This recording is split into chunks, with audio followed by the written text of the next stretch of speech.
A poor girl saves a man at the foot of the mountain. You aware he's a billionaire changes her life. The wind howled through the valley carrying with it the sharp bite of winter. Snowflakes swirled like tiny daggers in the air cutting into Emily Dawson's exposed cheeks as she trudged through the thick snow, her boots sinking deep with every step. The sky above was a heavy gray, the kind that warned of an impending blizzard. She pulled her tattered coat tighter around her, cursing the cold that seemed to seep into her very bones. Emily had ventured further from her cabin than usual, desperate to gather enough firewood before nightfall. The forest at the base of the mountain was eerily silent except for the occasional groan of the wind pushing against the towering pines. She adjusted the axe slung across her back, her breath forming small clouds in the freezing air. Then she heard it, a faint sound barely audible over the wind, a low guttural moan. She stopped in her tracks, her pulse quickening at first.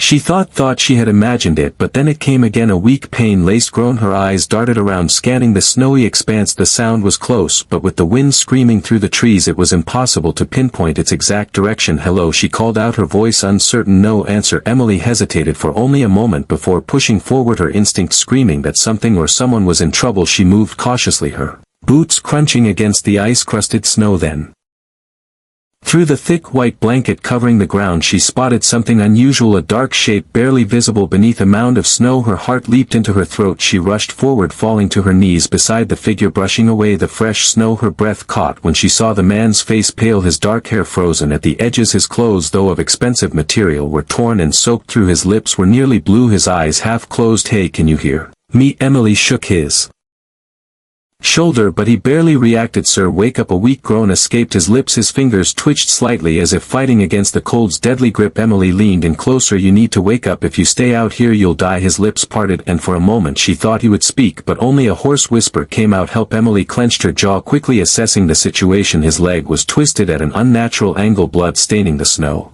beneath him. A broken leg. In this weather he wouldn't last much longer. Cursing under her breath, she grabbed his arm and tried to pull him up. He was heavier than he looked, dead weight against the snow. "Come on," she gritted her teeth, shifting his arm over her shoulder. "I'm not leaving you here." With all the strength she could muster she heaved him up, staggering under his weight. Every step was a battle against the deep snow and the icy wind cutting through her coat. The man groaned in pain as she dragged him forward, his head leaning against her shoulder.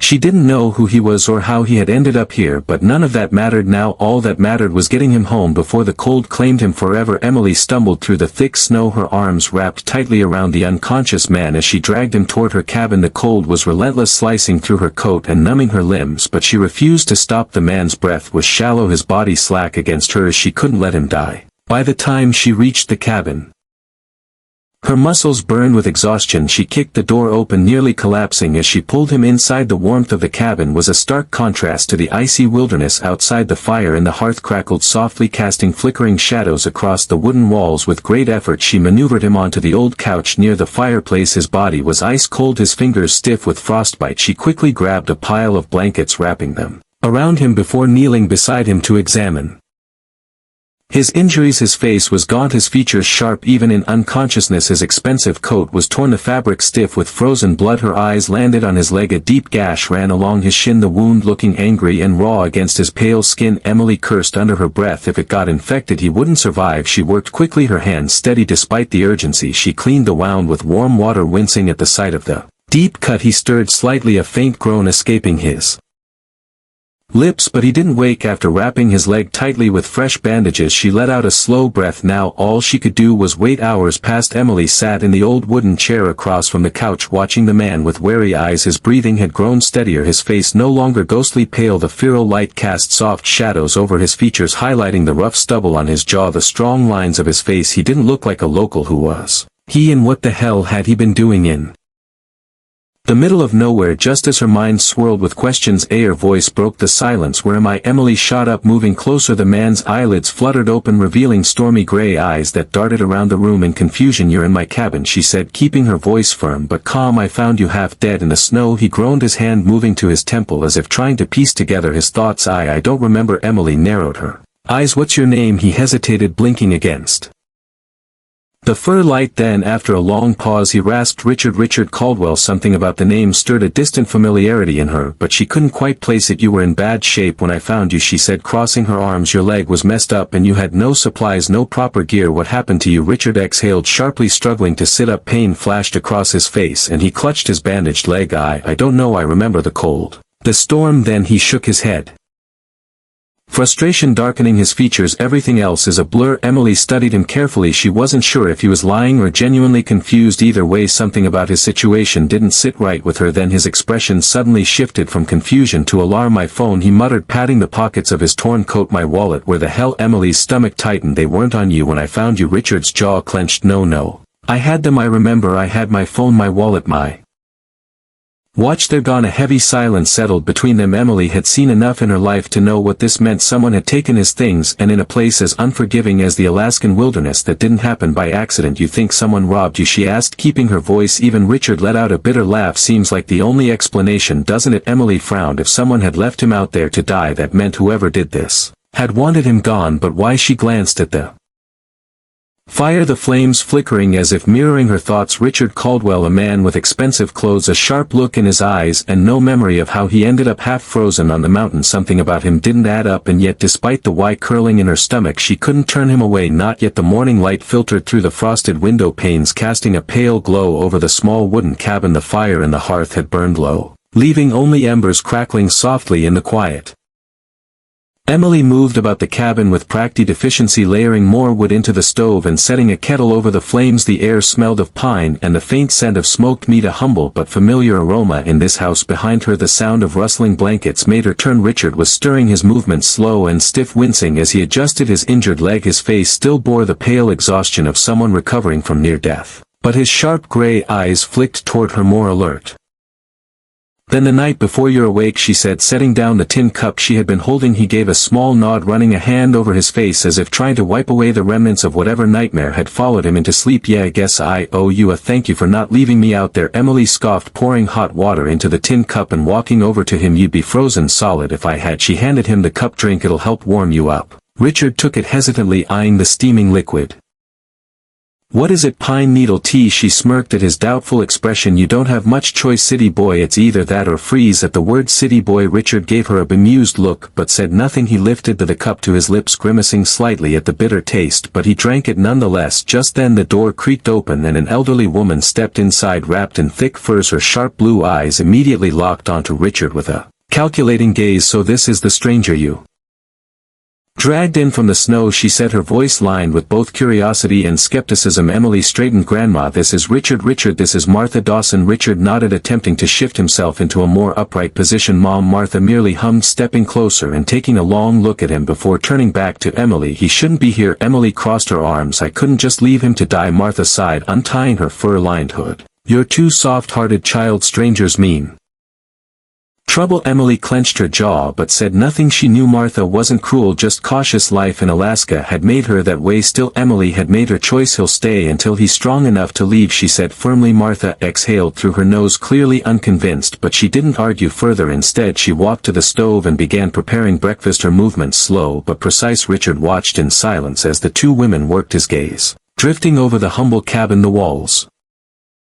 were lined with shelves stacked with jars of preserved food, bundles of dried herbs hanging from the rafters. A few old hunting rifles rested near the door, their wooden stocks worn smooth from years of use. Despite its simplicity, the cabin was warm both in temperature and in the quiet, unspoken bond between grandmother and granddaughter. The smell of food filled the air and Richard's stomach twisted painfully in response. He hadn't realized just how hungry he was until now. Emily caught the look on his face and smirked. Haven't eaten in a while, have you not? Since he frowned. I don't actually remember. Well, you're in luck. Breakfast is almost ready. A few minutes later, Mar set down 3 wooden bowls on the table. Inside was a thick stew made from what looked like dried venison, root vegetables and wild herbs. It was nothing fancy, just simple rustic food, but it smelled good. Richard hesitated before picking up the wooden spoon and taking a bite. The stew was hot, rich with the deep earthy flavors of slow-cooked meat and wild seasonings. It was unlike anything he had ever eaten before, not the refined meals of five-star restaurants nor the processed food of city life. It was real, unpretentious, nourishing in a way that had nothing to do with wealth. He glanced at Emily, who ate with the same quiet efficiency seemed to apply to everything. "You live like this every day?" he asked. After a moment Emily looked up. "Like what? Hunting for food, making your own medicine, chopping wood just to keep warm?" She shrugged. "Yeah, it's not easy, but it's life." Richard shook his head, stirring his stew absent-mindedly. "I don't think I've ever had to work that hard for anything." Martha snorted. "Doesn't surprise me." Richard chuckled under his breath. "I bet." Emily watched him for a moment. There was something strange about seeing a man who clearly came from wealth sitting at their modest table eating their simple food. He was out of place here, yet something about the way he was looking at his bowl as if re-evaluating everything he had ever known made her wonder maybe he wasn't as lost as he seemed. The days passed slowly in the Dawson cabin, marked by the rhythmic crackling of the fire and the muffled howls of the wind outside. Richard's strength was returning, though his injured leg still kept him from moving around too much. Despite the discomfort, he found himself strangely at ease in the quiet simplicity of the place. Emily was always busy chopping wood, checking traps, preparing food and tending to her grandmother. She never once complained, never hesitated to get her hands dirty. Richard had never met anyone like her before. One evening, as the fire flickered warmly in the hearth, Richard sat up on the couch stretching his sore limbs. Emily was at the small wooden table carefully sewing the tear in her coat. The room smelled of pine and smoke. As he was beginning to associate with safety. "I need to tell you something," he said, finally breaking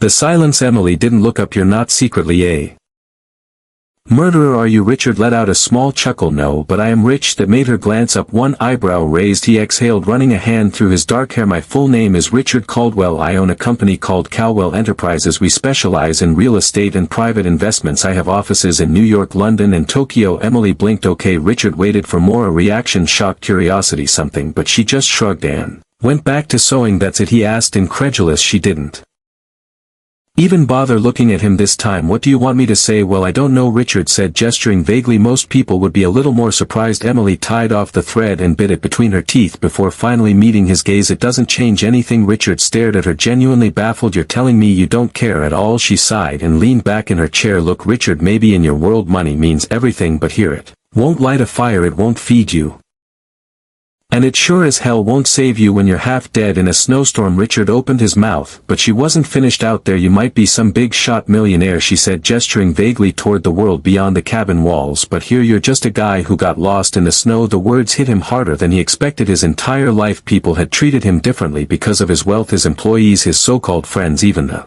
women he dated. He was used to a world where money dictated power, hour where his name alone commanded respect. But Emily didn't give a damn. For the first time in his life Richard felt something unfamiliar, humility. He leaned back against the couch staring at the fire, his thoughts tangled. Emily, unfazed, stood and stretched. "I'm going to bed. Try not to overthink it too much, city boy." Richard watched her disappear into the small adjoining room, leaving him alone with his thoughts. For the first time he wondered if maybe, just maybe, he had been living his entire life wrong. The morning air was crisp and biting, thick with the scent of pine and fresh snow. Richard stepped out of the cabin leaning against the wooden railing as he took in the endless expanse of wilderness before him. The towering mountains stood against the pale blue sky, their peaks dusted and white, untouched by time. It was a sight unlike anything he had ever seen in New York, a world that belonged not to men in suits but to the earth itself. Emily emerged from the side of the cabin, an old axe slung over her shoulder. She glanced at him, then at the firewood pile near the door. "If you're going to stand there all day, at least make yourself useful," she said, tossing him a pair of gloves. Richard barely caught them before they hit his chest. "Chopping wood, really?" Emily smirked. "Unless you'd rather freeze tonight." Richard sighed, pulling on the gloves. He had spent his life making billion-dollar deals, managing entire companies. He had never chopped a single piece of firewood, but as he followed Emily to the clearing behind the cabin, he realized something strange. For the first time he wanted to try. At first Richard was terrible. The axe was heavier than he expected, and every time he swung it down the logs barely split. Emily watched, arms crossed, barely holding back a grin. "You don't have to hit it like it insulted your stock portfolio," she teased. Richard groaned, wiping sweat from his brow. "Maybe you should just do it." "Nope," she said, stepping closer. "Here, adjust your grip, stand like this." She positioned his hands over the wooden handle, guiding him to shift his stance. Her fingers were calloused but warm, steadying his movements. Richard found himself momentarily distracted by the nearness of her, the way the sunlight caught the strands of her wind-sled hair. "Now try again," she said. He swallowed hard and focused. This time when he swung the axe, the log split cleanly in two. Emily grinned. "There you go." Richard stared at the broken pieces, something like satisfaction stirring in his chest. It was a small victory, but a victory nonetheless. Maybe there was something to this whole working with your hands thing. After all, days passed and Richard began to adapt. He helped Emily with small tasks, fetching water from the frozen stream, patching up the old wooden roof of the cabin, even setting simple snares in the forest. His suit and tie had been replaced with thick woolen clothes borrowed from Emily's grandfather's old trunk. His hands, once used only for signing contracts, were now rough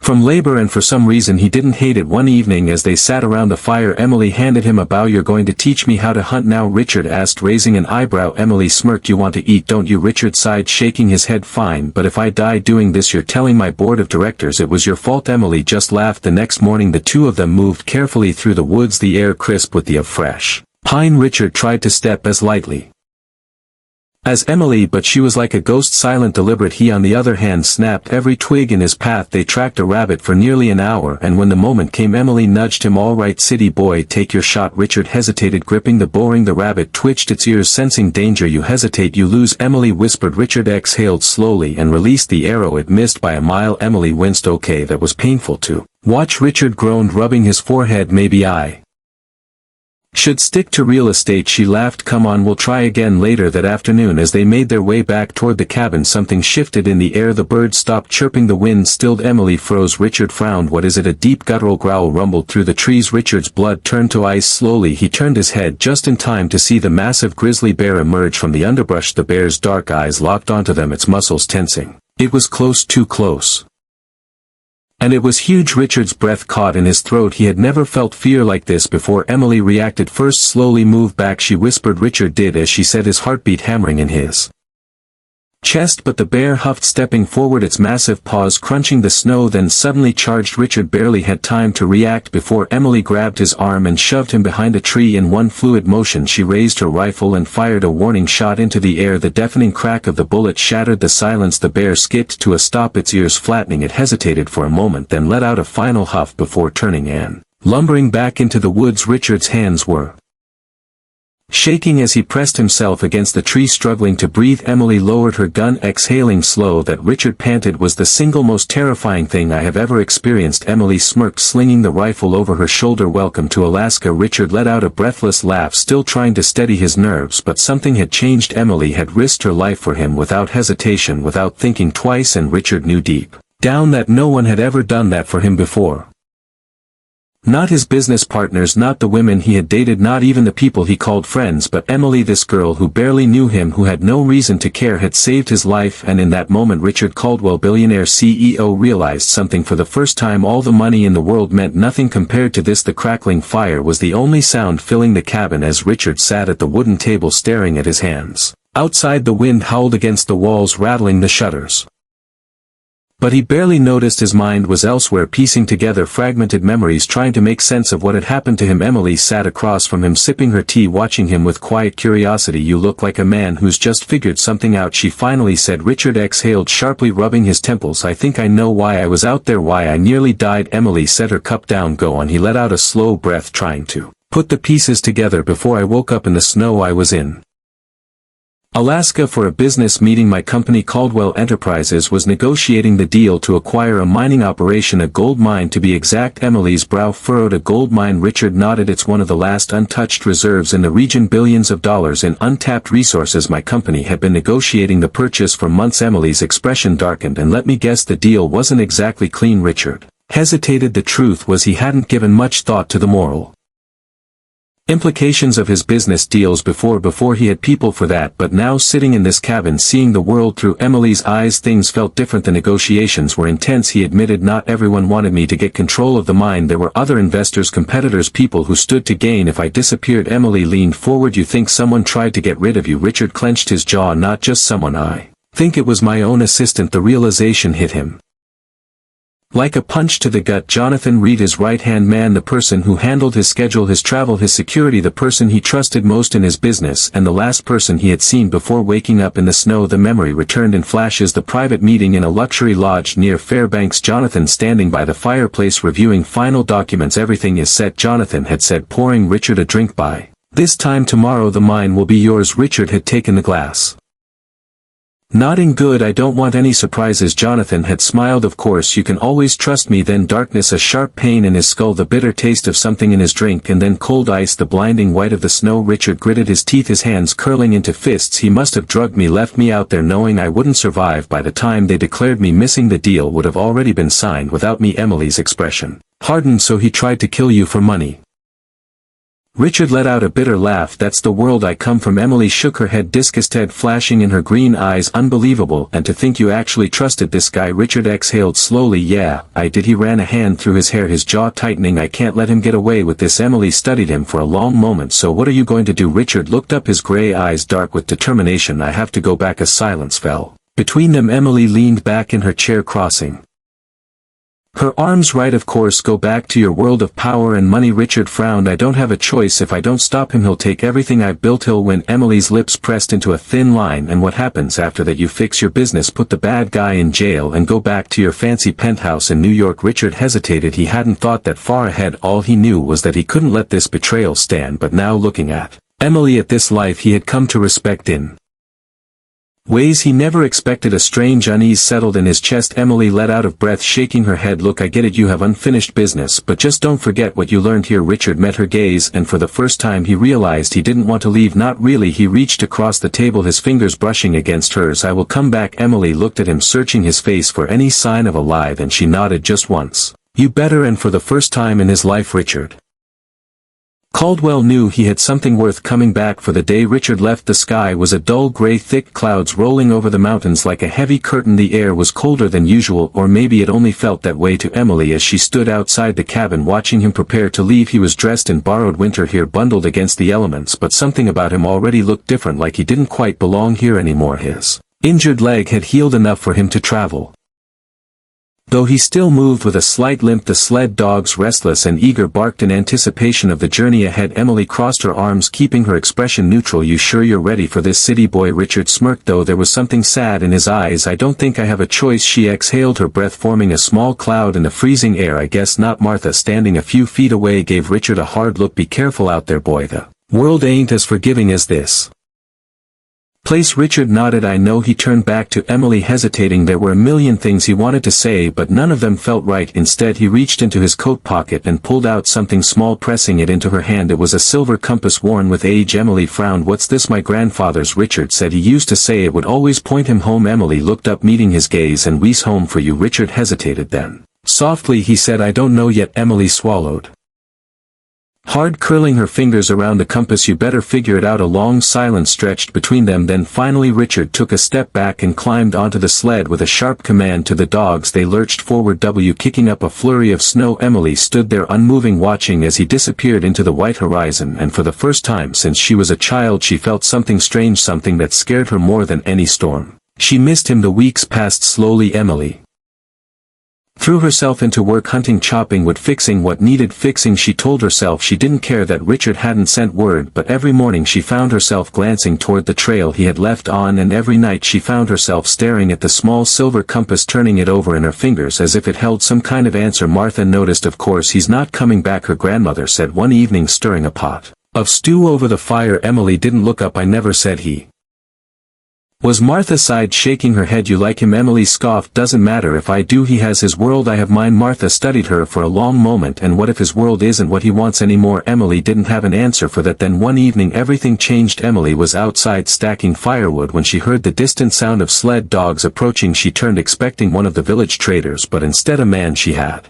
never seen before stepped off the sled. He was tall, dressed in a heavy coat lined with fur, his face sharp with the air of someone who didn't belong in these parts. The man pulled something from his pocket, a sealed envelope. Miss Dawson, he asked. Emily nodded slowly. The man extended the letter. This is from Richard Caldwell. Her heart slammed against her rib. She hesitated before taking the envelope, the cold paper stiff in her hands. The man gave a small nod. He's waiting for you. Emily's breath caught. Richard hadn't forgotten her, and now for the first time it was her turn to decide where she belonged. Emily had never seen so many lights in her life. New York City stretched out before her like a living, breathing entity, towering skyscrapers reaching toward the sky, endless streams of people moving like currents through the streets, the honking of horns, the flashing billboards, the sheer energy of the place. It was overwhelming. She tightened her grip on the small silver compass in her pocket, her only tether to the world she had left behind. The black car that had picked her up from the airport went through the bustling streets until it pulled up in front of a grand hotel. The man opened her door offering a polite nod, but Emily barely noticed. She was too busy staring up at the massive glass structure before her. Was this really where Richard lived? The elevator ride to the penthouse was silent save for the quiet hum of the city below, and then the door slid open. Richard was waiting for a moment. Neither of them spoke. He looked different, dressed in a tailored suit, clean-shaven, every bit the billionaire he had been before, but his eyes were different. There was something softer there, something she hadn't seen in him when they first met. Emily, he said, stepping forward. She swallowed hard, forcing herself to stay steady. You wrote to me, he exhaled, nodding. I told you I'd come back when I realized I couldn't. I had to bring you to me. Emily looked around the penthouse, polished marble floors, floor-towing windows overlooking the city, the sheer wealth of it all. It felt like another world, a world she didn't belong to. Richard must have sensed her hesitation because he stepped closer. I know it's a lot, he admitted, but I didn't bring you here to impress you. Emily crossed her arms. Then why did you bring me here? Richard took a slow breath. Because I needed you to see the man I used to be and the man I'm trying to become. Over the next few days Emily saw firsthand just how much Richard had changed. He had fired Jonathan Reed, pressed charges, and reclaimed control of his company, but more than that, he had started something new, a foundation, the Dawson Initiative. Richard explained one evening over dinner. It's a non-profit dedicated to helping people in rural communities, especially in places like Alaska. Infrastructure, medical aid, education, real lasting change. Emily blinked. You named it after me. Richard smiled. I wouldn't be here without you. She stared at him, searching his face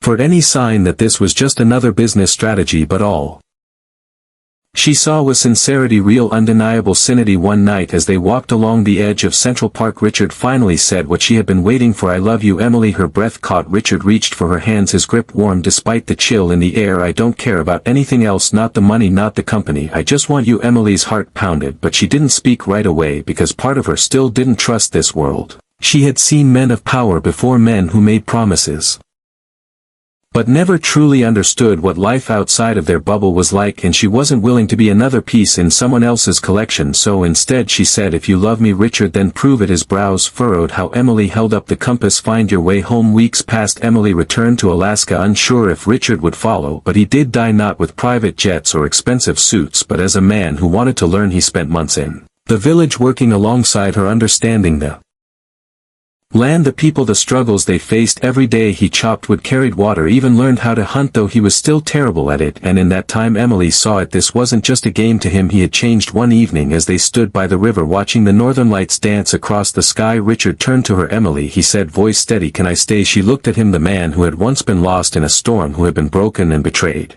who had rebuilt himself not with money but with something far greater, a man who had found his way home. She smiled, slipping her hand into his. Yeah, she whispered, you can stay. And as the lights shimmered above them, Emily knew this was just the beginning. And so Richard found something far more valuable than wealth. He found purpose, love, and a place to truly call home. Emily, the girl who once saved a stranger in the snow, had knowingly saved a lost soul searching for something he never knew he needed. Together they built a life that bridged two worlds, one of untamed wilderness and one of towering skyscrapers. But in the end it wasn't the wealth or the power that mattered. It was the simple moments, the quiet love, and the understanding that true riches come not from what we own but from the people who stand beside us. If this story touched your heart, don't forget to like, share, and subscribe to Soul Stirring Stories for more heartfelt tales that inspire and uplift. Let us bring you more stories of love, resilience, and the unexpected beauty of human connection. Until next time, stay warm, stay hopeful, and always believe in the kindness of strangers.